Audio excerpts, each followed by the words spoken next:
आज हम बात करने वाले हैं राष्ट्रपति के चुनाव में नामांकन और राष्ट्रपति के पद की रिक्तता के बारे में। आइए बात करते हैं राष्ट्रपति के चुनाव में नामांकन के बारे में। देखिए, राष्ट्रपति के चुनाव में नामांकन के लिए पहला जो है यह है उम्मीदवार के प्रस्तावकों और अनुमोदकों की संख्या। तो उम्मीदवार के प्रस्तावक और समर्थक कितने होने चाहिए? कम से कम 50 निर्वाचकों, निर्वाचित सांसद, विधायक का प्रस्तावक होना आवश्यक है, इसमें दिया हुआ है।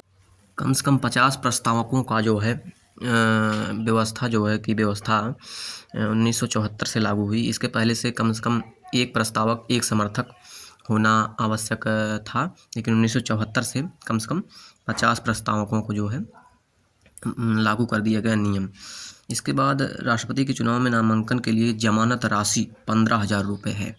जमानत राशि, अगर चुनाव में नामांकन कराना है राष्ट्रपति के, तो आपको जमानत राशि के रूप में 15,000 रुपये जमा कराई जाती है, और ये 1974 से पहले नहीं जमा होती थी। 1974 से पहले जमानत राशि नहीं लगती थी। और इसके बाद दिया है जमानत राशि की जब्ती। जमानत राशि की जब्ती किस परिस्थिति में होगी? कुल डाले गए मतों के 1/6 भाग से कम मत प्राप्त होने पर जमानत राशि को जब्त कर लिया जाएगा। ऐसा राष्ट्रपति के चुनाव में नामांकन का जो है नियम है। तो जो है आगे दिया है राष्ट्रपति के पद की रिक्तता। आइए देखते हैं राष्ट्रपति के पद की रिक्तता किस किस परिस्थितियों में हो सकती है, किन किन परिस्थितियों में हो सकती है। तो पहला है उसके त्यागपत्र देने पर। राष्ट्रपति यदि स्वयं त्यागपत्र दे दे अपने पद से, तो उन परिस्थितियों में पद की रिक्तता होगी, पद खाली होगा।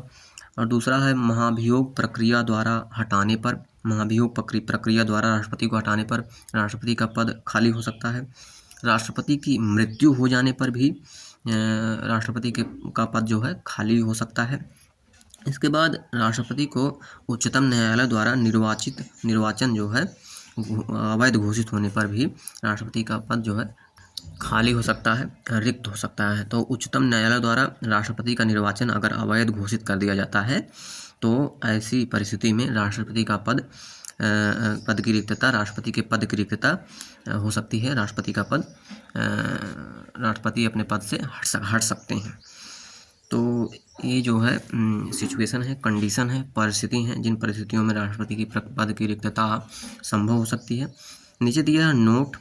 राष्ट्रपति के चुनाव में एक जो है महत्वपूर्ण इसमें बिंदु है, जो है राष्ट्रपति के चुनाव में जो है व्हिप व्यवस्था लागू नहीं होती है। व्हिप व्यवस्था जो है एक व्यवस्था है जिसमें जो है पार्टी के जो है निर्देशन में, पार्टी के अंतर्गत रहकर ही मत देना होता है, उन पार्टी के अधीन रहकर ही कार्य करना होता है। इस पर हम एक वीडियो अलग से बनाएंगे व्हिप व्यवस्था को समझाने के लिए।